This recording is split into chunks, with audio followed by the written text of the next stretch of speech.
नमस्कार दोस्तों, मैं पिंटू शर्मा आपका स्वागत करता हूं परिवर्तन क्लासेस मगहर के चैनल में। आज हमारा जो ये वीडियो होने वाला है वो यूपी पुलिस 2024 के 18 फरवरी के शिफ्ट दूसरा का पेपर है और इस वीडियो के साथ हम यूपी पुलिस 2024 में आए हुए सारे प्रश्नों का अवलोकन कर चुके हैं। अगर आप नहीं किए हैं तो आप इससे पहले वाले वीडियो में जाकर देखिए। चैनल पे पहली बार है तो सब्सक्राइब जरूर कीजिए और सब्सक्राइब करने के बाद नोटिफिकेशन जरूर ऑन कीजिएगा कि अगर कोई वीडियो आए तो आपके चैनल पर जरूर पहुंच जाए। बार बार सब्सक्राइब के बारे में नहीं कहा जाता, आप वीडियो देखते हैं चले जाते हैं पर चैनल को सब्सक्राइब नहीं करते। ये चीज याद रखिएगा। इस वीडियो के बाद आप ये समझ जाएंगे कि यूपी पुलिस में जीएस का रोल कैसा है, जीएस कैसे बनता है। और जो इससे पहले मैंने 3 से 4 या 5 वीडियो जो भी लिया है उस वीडियो को देखने के बाद आप पूरी तरह संपूर्ण ये समझ जाएंगे कि यूपी पुलिस में जीएस का रोल कैसा है, कैसे प्रश्न बनता है और हमें किन चीजों पर ध्यान देना चाहिए। क्या पेपर में जिस हिसाब से प्रश्न बनता है उस हिसाब से क्लास में है या नहीं। तो इस वजह से मैंने यूपी पुलिस के सारे शिफ्टों का पेपर आपको एनालिसिस करवा दिया और आज ये यूपी पुलिस का अंतिम पेपर सेट एनालिसिस है। इसके बाद 2024 में सारे पेपर सेटों का एनालिसिस हो चुका रहे। ये प्रश्न क्या कह रहा है? उत्तर प्रदेश का दुधवा राष्ट्रीय उद्यान आप समझते ही होंगे।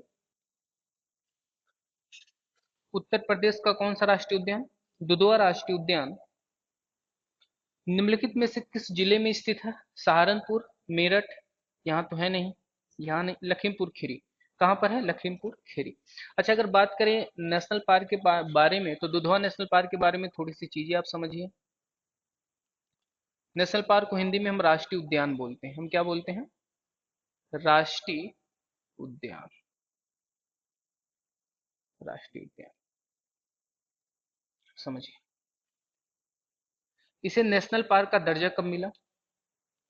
नेशनल पार्क का दर्जा यूपी सरकार ने दिया था। तो नेशनल पार्क का दर्जा कब मिला था? 1977 में। ये यूपी का एकमात्र नेशनल पार्क है। यूपी का एकमात्र कैसा नेशनल पार्क? यूपी का एकमात्र नेशनल पार्क कौन सा? Dudhwa national park. जहाँ कहाँ पर स्थित है? लखीमपुर खीरी में स्थित है। इसके बाद अगर आप थोड़ा सा ध्यान दें तो दुधवा नेशनल पार्क क्या किसी देश के साथ सीमा बनाता है? जी हाँ, ये भारत और नेपाल के साथ सीमा बनाता है। किसके साथ? भारत और नेपाल के साथ सीमा बनाता है। नेपाल के साथ सीमा साझा करता है। सीमा साझा करता है किसके साथ? नेपाल के साथ। दूसरा, ये प्रसिद्ध किस लिए? तो याद रखेंगे 12 सिंहों के लिए। 12 सिंहों के लिए विश्व प्रसिद्ध है। 12 सिंहों के लिए क्या प्रसिद्ध? विश्व प्रसिद्ध। विश्व के आधे 12 सिंह किस नेशनल पार्क में पाए जाते हैं? तो उत्तर प्रदेश के दुधवा नेशनल पार्क में। इसकी सीमा किसके साथ लगती है? नेपाल के साथ लगती है। नेशनल पार्क का दर्जा कब मिला? 1977 में मिला। अच्छा, बात करें देश का पहला नेशनल पार्क कौन सा है? अगर आप थोड़ा सा समझ पाए और आप उस प्रश्न का जवाब दे पाए कि देश का पहला नेशनल पार्क कौन सा है, देश का पहला नेशनल पार्क कौन सा है, समझिएगा। देश का पहला नेशनल पार्क,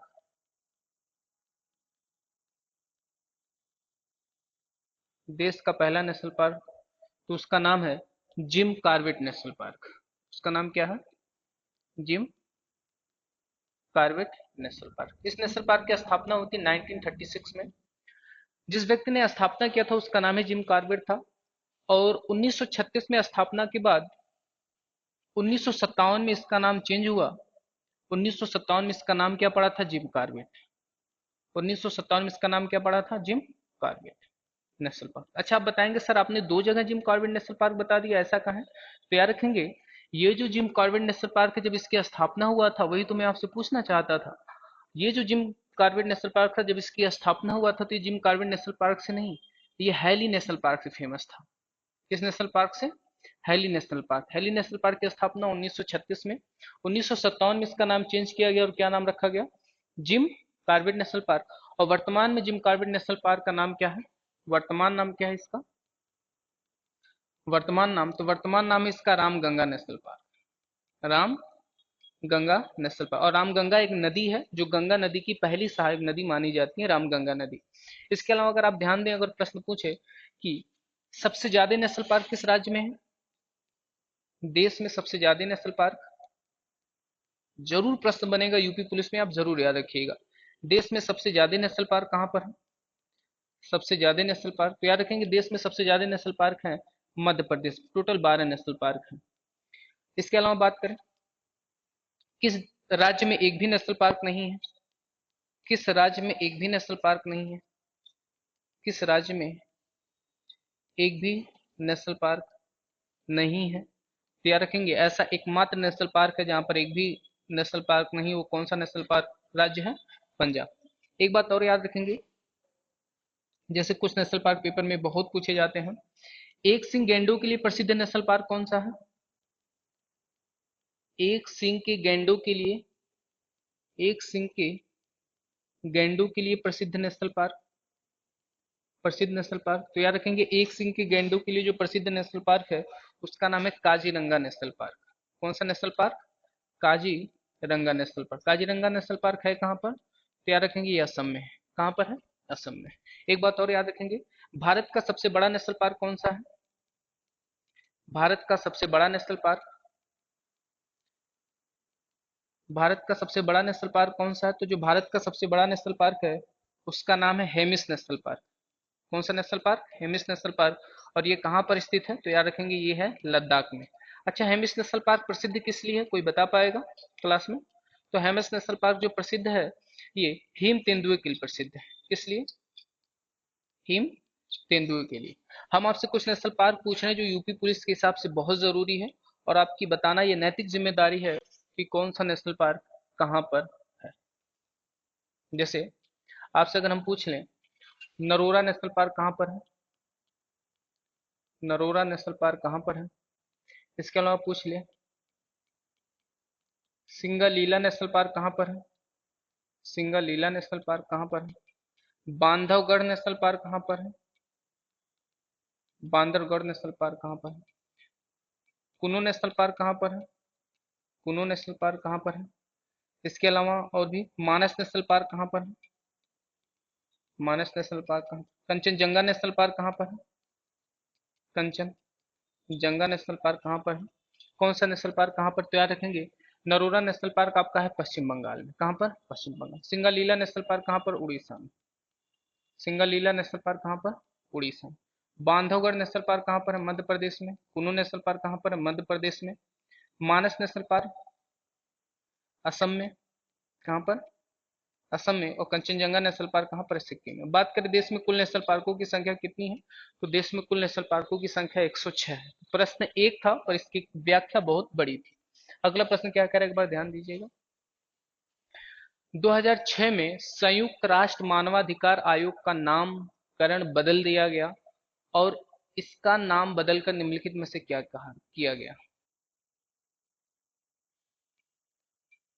यानी संयुक्त राष्ट्र मानवाधिकार आयोग का नाम बदला गया और नाम इसका किया गया मानवाधिकार आयोग नहीं, मानवतावादी आयोग नहीं, मानवतावादी परिषद नहीं, तो एक ही बचा, ही कौन? मानवाधिकार परिषद। यूएनओ का ये परिषद है। ऑप्शन है इसका बिल्कुल सही जवाब। एनआईए का पूर्ण रूप बताइए।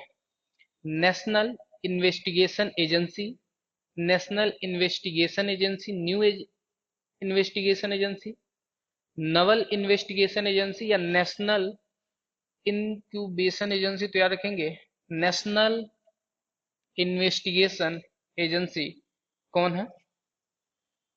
ऑप्शन डी इसका बिल्कुल सही जवाब। अगला प्रश्न क्या कह रहा है, इजराइल हमास संघर्ष क्षेत्र में भारतीय नागरिकों को निकालने के लिए भारत द्वारा शुरू किए गए ऑपरेशन का नाम लिखित में से क्या है? क्या है? क्या रखेंगे? ऑपरेशन अजय। क्या है ऑपरेशन अजय? अच्छा, अगर आपसे पूछ ले ऑपरेशन बॉम्बे बॉकेट क्या है? ऑपरेशन बॉम्बे बॉकेट, तो याद रखेंगे ऑपरेशन बॉम्बे बॉकेट जो है ये नैनीताल, उत्तराखंड के कहां पर? नैनीताल के जंगलों में, नैनीताल के जंगलों में लगी आग बुझाने के लिए, लगी आग बुझाने के लिए कौन सा ऑपरेशन चलाया गया? Operation Bombay bouquet. अच्छा, बात करें ऑपरेशन मर्यादा क्या है इस बार? ऑपरेशन मर्यादा, ऑपरेशन मर्यादा तो याद रखेंगे जो ऑपरेशन मर्यादा है ये उत्तराखंड के केदारनाथ यात्रा के लिए, उत्तराखंड के केदारनाथ यात्रा जो हवाई हेलीकॉप्टर से किए जाते हैं वहां पर एक मिशन चलाया गया ऑपरेशन मर्यादा। ऑपरेशन शील्ड क्या है?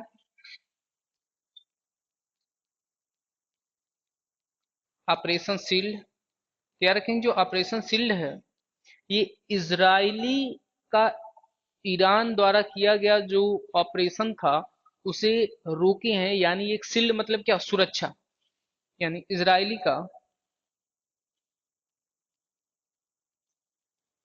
का सुरक्षा कवच। ड्रोन जो ईरान इजराइल युद्ध हुआ था तो उस युद्ध में जो ईरान ने इजराइल पर हमला किया था तो इजराइल अपने डिफेंस सिस्टम को चलाने के लिए जो ऑपरेशन चलाया उसका नाम क्या था? ऑपरेशन सिल। इसका ऑप्शन है बिल्कुल सही जवाब। हाल ही में अक्टूबर 2023 में भारत और किस पड़ोसी देश ने आर्थिक एवं प्रौद्योगिकी सहयोग समझौते की बातचीत फिर से शुरू की? किसने शुरू की? क्या रखेंगे? श्रीलंका। अच्छा, श्रीलंका के साथ अगर बात करें, श्रीलंका और भारत के बीच में, श्रीलंका और भारत के बीच में अगर आप थोड़ा सा ध्यान दें, श्रीलंका और भारत के बीच में तो याद रखेंगे पाक की खाड़ी है, पाक जलडमरू मध्य, इसे ही आदम का पुल भी कहा जाता है, पेपर में बहुत कुछ बार पूछा गया है। आदम का पुल भी कहते हैं। श्रीलंका से पूछा जाता है हिंद महासागर का मोती किसे बोलते हैं? बहुत इंपॉर्टेंट। हिंद महासागर का मोती, हिंद महासागर का मोती किसे कहते हैं? श्रीलंका को। किस देश का आकार नारियल की तरह है? श्रीलंका। किस देश का आकार आंसू की तरह है? श्रीलंका। तो ये चीज याद रखेंगे। अच्छा, श्रीलंका किस द्वीप पर बसा है? श्रीलंका किस द्वीप पर बसा है? तो याद रखेंगे ये सिंघल द्वीप पर बसा है। किस द्वीप पर? सिंघल द्वीप पर बसा है। श्रीलंका की राजधानी कहाँ पर है? श्रीलंका की राजधानी श्री जयवर्धनेपुरे कुट्टे, श्री जयवर्धनेपुरे कुट्टे। चीन की राजधानी कहाँ पर है? सबको पता है, बीजिंग। चीन की राजधानी कहाँ पर? बीजिंग। आप मुझे बताइए बीजिंग में किस संगठन का मुख्यालय है? म्यांमार की राजधानी क्या है? नापीता। नापीता, म्यांमार की राजधानी नापीता। और मालदीव की राजधानी क्या है? तो याद रखेंगे माँ से मालदीव, माँ से माले। तो मालदीव की राजधानी का नाम क्या है? माले। अगला प्रश्न क्या कह रहा है एक बार ध्यान से दीजिएगा। हाल ही में प्रधानमंत्री ने लक्षद्वीप द्वीप समूह सबमरीन ऑप्टिकल फाइबर कनेक्शन परियोजना की शुरुआत करके लक्षद्वीप में धीमी इंटरनेट गति की चुनौती को दूर करने का संकल्प लिया, जिसकी घोषणा 2020 में लाल किले में स्वतंत्रता दिवस के भाषण के दौरान थी। इसका मतलब क्या हुआ आप समझिए। इंटरनेट की गति स्लो थी। कहां पर? लक्षद्वीप द्वीप समूह। तो जिस वजह से इसका जो घोषणा किया गया वो कहां से किया गया? तो याद रखेंगे क्वेश्चन, करंट अफेयर का क्वेश्चन है, यहाँ पर कुछ बताने लायक आपको है नहीं। उत्तर प्रदेश के कौशाम्बी जिले के कौशाम्बी ब्लॉक में नीति आयोग की एबीपी की पहली डेल्टा रैंकिंग में कौन सा स्थान प्राप्त किया? ये भी करंट अफेयर है, तो याद रखेंगे कौन सा स्थान? दूसरा स्थान प्राप्त किया। अगले प्रश्न पर चला जाए। हाल ही में प्रधानमंत्री श्री नरेंद्र मोदी ने अयोध्या में नवनिर्मित हवाई अड्डे का उद्घाटन किया। प्रधानमंत्री नरेंद्र मोदी द्वारा अयोध्या में एक हवाई अड्डे का उद्घाटन हुआ है, नवनिर्मित हवाई अड्डे का उद्घाटन किया गया है। उस हवाई अड्डे का नाम क्या है? सिया राम अंतर्राष्ट्रीय हवाई अड्डा गलत, राजा दशरथ गलत, महर्षि वाल्मीकि अंतर्राष्ट्रीय हवाई अड्डा या महर्षि वेदव्यास अंतर्राष्ट्रीय हवाई अड्डा? तो याद रखेंगे महर्षि वाल्मीकि अंतर्राष्ट्रीय हवाई अड्डा। जैसे बात करें देश में कुल अंतर्राष्ट्रीय हवाई अड्डों की संख्या कितनी है? देश में कुल अंतर्राष्ट्रीय हवाई अड्डे, देश में कुल अंतर्राष्ट्रीय हवाई अड्डों की संख्या कितनी है? तो याद रखेंगे 34। मैं कुछ अंतर्राष्ट्रीय हवाई अड्डे आपसे पूछूं, अगर आप बता पाए कुछ अंतर्राष्ट्रीय हवाई अड्डे, इसका ऑप्शन क्या है? ऑप्शन सी बिल्कुल सही जवाब। अंतर्राष्ट्रीय हवाई अड्डे कौन से हैं आप ध्यान से समझिए। जैसे पूछ ले गोपीनाथ बारदौली अंतर्राष्ट्रीय हवाई अड्डा, गोपीनाथ बारदौली अंतर्राष्ट्रीय हवाई अड्डा, चौधरी चरण सिंह अंतर्राष्ट्रीय हवाई अड्डा, चौधरी चरण सिंह अंतर्राष्ट्रीय हवाई अड्डा, अंतर्राष्ट्रीय हवाई अड्डा। बात करें भीमराव अंबेडकर अंतर्राष्ट्रीय हवाई अड्डा, भीमराव अंबेडकर अंतर्राष्ट्रीय हवाई अड्डा। कौन अंतर्राष्ट्रीय हवाई अड्डा कहाँ पर, एक बार आप बताइए। गोपीनाथ बारदौली अंतर्राष्ट्रीय हवाई अड्डा कहाँ पर, गुवाहाटी। कहाँ पर, गुवाहाटी। गुवाहाटी कहाँ पड़ता है, असम में। चौधरी चरण सिंह अंतर्राष्ट्रीय हवाई अड्डा कहाँ पर है, तो लखनऊ में। चौधरी चरण सिंह अंतर्राष्ट्रीय हवाई अड्डा कहाँ पर है, लखनऊ में। भीमराव अंबेडकर अंतर्राष्ट्रीय हवाई अड्डा कहाँ पर है, तो याद रखेंगे नागपुर। देश में सबसे ज्यादा अंतर्राष्ट्रीय हवाई अड्डा किस राज्य के पास है, तो याद रखिएगा अपने उत्तर प्रदेश के पास सबसे ज्यादा अंतर्राष्ट्रीय हवाई अड्डे हैं। अगला प्रश्न क्या कह रहा है, ब्रिक्स 2024, ध्यान से समझिए, ब्रिक्स, BRIC, यस, स्थापना 2006। 2024 के लिए किस देश की अध्यक्षता 1 जनवरी 2024 से प्रारंभ हो गई है, तो याद रखें कि किसकी अध्यक्षता, रूस की। किसकी अध्यक्षता से, रूस। अच्छा, ब्रिक्स का बैंक का नाम क्या है, कोई मुझे बताएगा। ब्रिक्स देशों का एक बैंक चलता है, बैंक का नाम क्या है, तो बैंक का नाम है न्यू डेवलपमेंट बैंक, NDB। इस बैंक की स्थापना इन्होंने कब किया था, इस बैंक की स्थापना इन्होंने 2014 में किया था। इस बैंक का मुख्यालय कहाँ पर है, तो इस बैंक का मुख्यालय शंघाई। इस बैंक का मुख्यालय कहाँ पर है, शंघाई। शंघाई कहाँ पड़ता है, चीन में। शंघाई कहाँ पड़ता है, चीन में। अगला प्रश्न पे चला जाए। वर्ष 2016 में नोटबंदी के दौरान RBI भारतीय रिजर्व के गवर्नर कौन। लगभग 5 बार ये प्रश्न बन चुका है कि देश में नोटबंदी कितनी बार हुई और उस समय कितने नोटों को प्रचलन से बाहर किया गया था, कौन से नोट थे, आप याद रखेंगे। नोटबंदी, नोटबंदी स्वतंत्रता के बाद, स्वतंत्रता के बाद, यानी स्वतंत्रता के बाद कब की बात कर रहा है, 1947 के बाद देश में नोटबंदी कब हुई है, 2 बार हुई है। कब हुई है, 2 बार हुई है। 2 बार कब कब हुई है, आप थोड़ा सा ध्यान दें। एक बार हुई है 1978 में, एक बार कब हुई है, 2016 में, 8 नवंबर 2016। 1978 में जो प्रधानमंत्री थे, प्रधानमंत्री का नाम है मोरारजी देसाई। मोरारजी देसाई 1978 में प्रधानमंत्री कौन थे, मोरारजी देसाई। 2016 के समय जब नोटबंदी हुई, प्रधानमंत्री कौन थे, नरेंद्र मोदी। प्रधानमंत्री कौन थे, नरेंद्र मोदी। अच्छा, अगर बात करें गवर्नर कौन थे, तो 2016 में जो नोटबंदी हुआ तो उस समय RBI के गवर्नर थे उर्जित पटेल। गवर्नर कौन थे उस समय, उर्जित पटेल। 1978 में जब नोटबंदी हुई तो उस समय RBI के गवर्नर कौन थे, तो 1978 में जब नोटबंदी हुई तो उस समय RBI के गवर्नर थे IG पटेल। उस समय RBI के गवर्नर कौन थे, IG पटेल। तो याद रखिएगा प्रश्न के अनुसार इसका जवाब क्या होगा, ऑप्शन बी, उर्जित पटेल। किस क्रम के गवर्नर थे, 24वें क्रम के गवर्नर थे। शक्तिकांत दास कौन है, वर्तमान में RBI के गवर्नर है, वर्तमान में RBI के गवर्नर है। गवर्नर है, किस क्रम के गवर्नर हैं, तो याद रखेंगे 25वें क्रम के गवर्नर। RBI की स्थापना किस एक्ट के तहत हुई थी, 1934 एक्ट के तहत। कब हुई थी, 1 अप्रैल 1935 को हुई थी। ये बर्मा के बैंक के रूप में भी काम किया है और पाकिस्तान के बैंक के रूप में भी इसने काम किया है। RBI का अब तक का छापा गया सबसे हैवी नोट कौन सा है, तो 10,000 रुपए का नोट अब तक RBI सबसे हैवी नोट छाप चुका है, जिसे 1978 में बंद कर दिया गया था।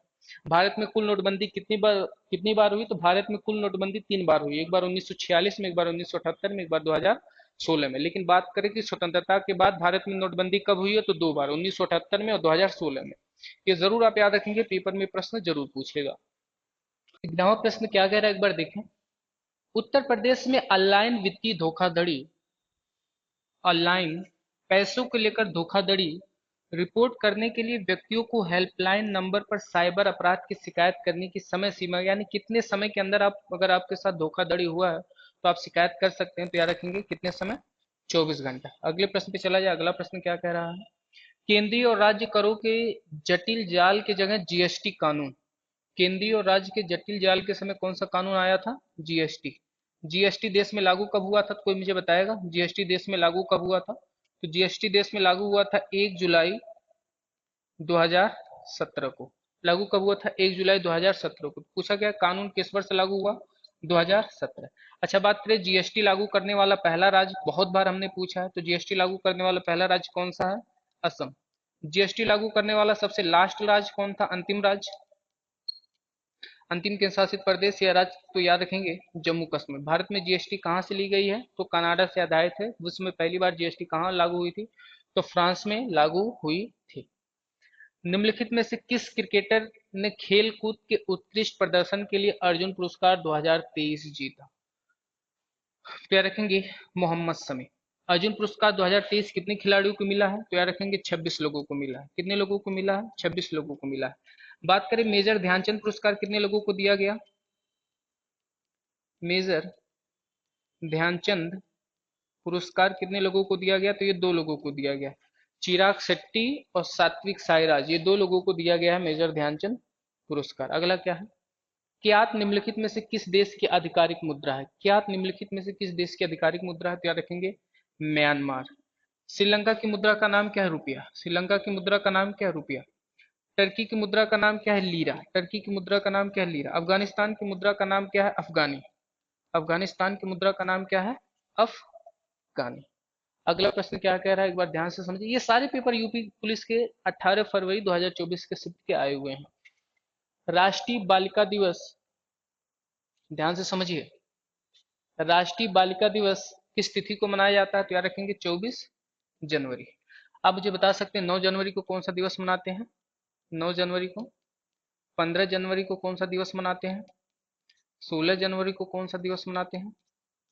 23 जनवरी को कौन सा दिवस? 24 जनवरी को, 25 जनवरी को और 30 जनवरी को कौन सा दिवस मनाया जाता है? क्या रखेंगे? 9 जनवरी को मनाया जाता है प्रवासी भारतीय दिवस। 9 जनवरी को कौन सा? प्रवासी भारतीय दिवस मनाते हैं। लक्ष्मी सिंघवी समिति ने सिफारिश की थी इस दिवस को मनाने की, और 9 जनवरी 1915 को महात्मा गांधी दक्षिण अफ्रीका से भारत आए थे। 15 जनवरी को कौन सा दिवस मनाते हैं? 2 दिवस, एक थल सेना दिवस भी मनाते हैं, थल सेना दिवस। 15 जनवरी को कौन सा दिवस? थल सेना दिवस। और एक मनाया जाता है भारतीय मौसम विज्ञान दिवस। कौन मनाया जाता है? भारतीय मौसम विज्ञान दिवस। अगर पूछे विश्व मौसम विज्ञान दिवस कब मनाते हैं? तो 23 मार्च। 16 जनवरी को कौन सा दिवस मनाते हैं? स्टार्टअप दिवस। कौन सा दिवस? स्टार्टअप दिवस। 23 जनवरी को कौन सा दिवस है? पराक्रम दिवस। 23 जनवरी को पराक्रम दिवस। 24 जनवरी को राष्ट्रीय बालिका दिवस। राष्ट्रीय बालिका दिवस। 24 जनवरी को कौन सा दिवस है? राष्ट्रीय बालिका दिवस। अंतर्राष्ट्रीय बालिका दिवस कब मनाते हैं? 11 अक्टूबर को। 25 जनवरी को क्या है? राष्ट्रीय मतदाता दिवस। राष्ट्रीय मतदाता, राष्ट्रीय मतदाता दिवस कब मनाते हैं? 25 जनवरी को। 30 जनवरी को कौन सा दिवस मनाते हैं? सर्वोदय दिवस। सर्वोदय दिवस। 30 जनवरी को कौन सा दिवस मनाते हैं? सर्वोदय दिवस। अगला चला जाए, इसका ऑप्शन ए सही है। मोबाइल एप्लीकेशन यम पासपोर्ट सेवा भारत के निम्नलिखित में से किस मंत्रालय द्वारा लॉन्च किया गया है?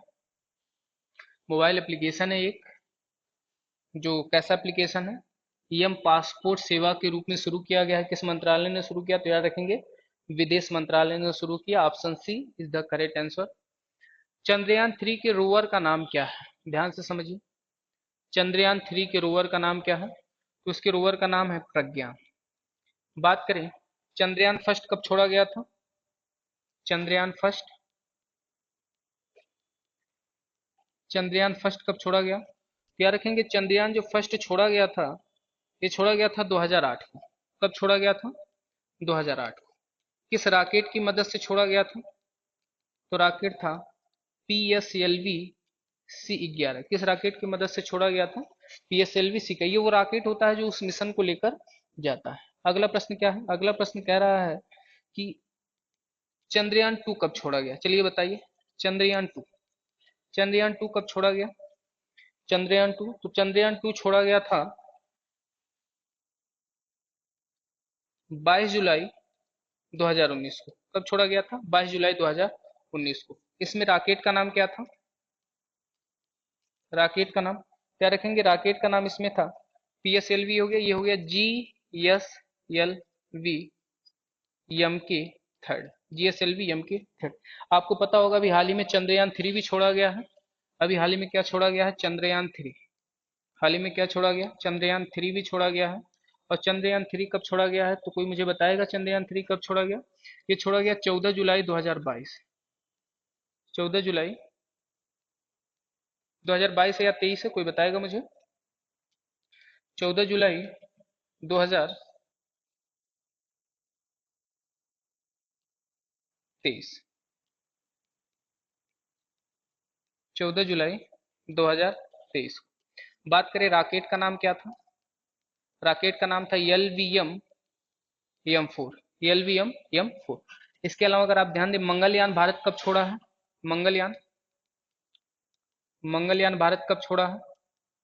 मंगलयान फर्स्ट मंगलयान भारत छोड़ा है 5 नवंबर 2013 को। और ये पहुंचा कब था? तो ये पहुंचा था 24 सितंबर 2014 को। लगभग 10 महीने का ये समय लिया था। अच्छा, बात करें किस रॉकेट से ये छोड़ा गया था? छोड़ा गया था PSLV C-25।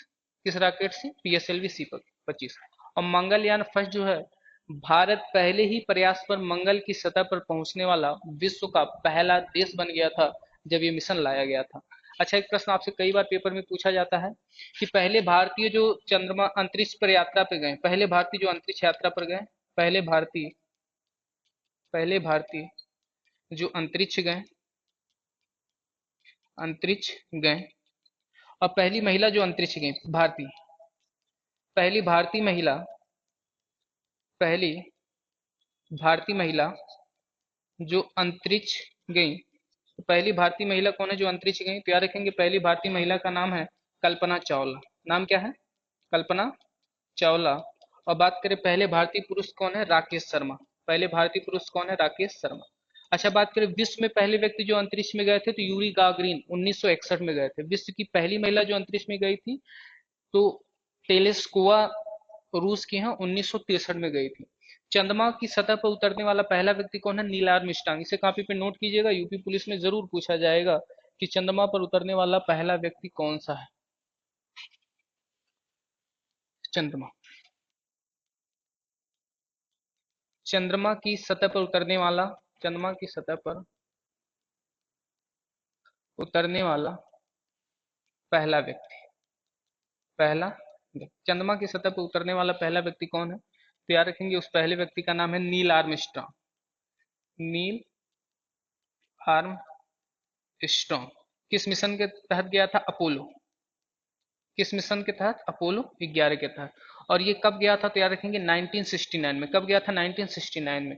और पूछ ले कि चंद्रमा की सतह पर उतरने वाला दूसरा व्यक्ति कौन था, तो नील आर्मस्ट्रांग के साथ ही एक और भी नाम गया था, बज एल्ड्रिन। और चंद्रमा की सतह पर उतरने वाला पहला जानवर कौन है? तो लाइका, जो एक डॉग की फीमेल प्रजाति है, उस लाइका को उतारा गया था। अगला प्रश्न क्या कह रहा है, एक बार ध्यान से देखिए। हाल ही में प्रधानमंत्री ने उत्तर प्रदेश में निम्नलिखित में से किस स्थान पर सर्ववेद महामंदिर का उद्घाटन किया? क्या रखेंगे, किस स्थान पर ये उद्घाटन किए हैं? वाराणसी। किस स्थान पर उद्घाटन किए, कोई मुझे बताएगा? वाराणसी। किस स्थान पर? वाराणसी में इन्होंने ये उद्घाटन किया। अगला प्रश्न, निम्नलिखित में से कौन सा भारत का सर्वोच्च सैन्य पुरस्कार है? भारत का सर्वोच्च सैन्य पुरस्कार कौन सा है? परमवीर चक्र। अशोक चक्र जो है, ये सर्वोच्च शांति का पुरस्कार है। कौन सा? सर्वोच्च शांति का पुरस्कार। पेपर में कौन कई बार पूछा गया, सर्वोच्च शांति का पुरस्कार कौन सा है? अशोक चक्र। अब बात करें वीरता के लिए दिया जाने वाला पुरस्कार, वीरता के सर्वोच्च पुरस्कार वीरता के सर्वोच्च पुरस्कार की बात करेगा तो याद रखेंगे, पहले स्थान पे आता है परमवीर चक्र। परमवीर चक्र शुरुआत हुआ था 1950 में। और परमवीर चक्र वीरता के क्षेत्र में दिया जाने वाला सबसे बड़ा पुरस्कार है। वीरता कब सिद्ध होता है? आप किसी युद्ध में महत्वपूर्ण भूमिका निभाए हो या शहीद हो गए हो, तो उस समय वीरता के लिए पुरस्कार दिया जाता है। एक प्रश्न पूछता है कि परमवीर चक्र पाने वाले पहले व्यक्ति कौन है? परमवीर चक्र पाने वाले पहले व्यक्ति कौन है? तो उनका नाम है मेजर सोमनाथ शर्मा। मेजर सोमनाथ शर्मा। अच्छा, इन्हें कौन सा मिला था? मरणोपरांत, यानी मरने के बाद ये पुरस्कार दिया गया था। अच्छा, बात करें मरणोपरांत पुरस्कार किसे दिया जाता है? अगर उनकी शादी हुई हो तो उनकी पत्नी को प्राथमिकता दिया जाता है, अगर शादी नहीं हुई हो तो माता या पिता में से किसी एक को प्राथमिकता दी जाती है। बात करें परमवीर चक्र पाने वाले पहले जीवित व्यक्ति कौन थे? करमवीर सिंह। करमवीर सिंह। परमवीर चक्र पाने वाले पहले जीवित व्यक्ति कौन थे? करमवीर सिंह। परमवीर सबसे आखिरी बार कब दिया गया था? तो 1999 में कारगिल में शहीद जवानों के लिए दिया गया था। वीरता के क्षेत्र में दिया जाने वाला पुरस्कार परमवीर चक्र है। फिर उसके बाद कौन सा चक्र है? महावीर चक्र है। फिर उसके बाद कौन सा चक्र है? वीर चक्र है।